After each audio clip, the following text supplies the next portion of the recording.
एक गार है जो सदियों से बंद है, अंदर चंद नौजवान सोए हुए हैं। वक्त गुजर चुका है, नस्लें बदल गई,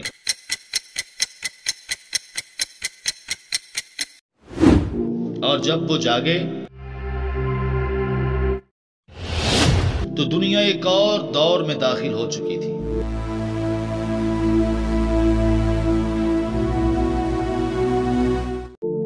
ये कहानी है असहाबे कहफ की, वो नौजवान जो ईमान के लिए अपनी जानें कुर्बान करने निकले।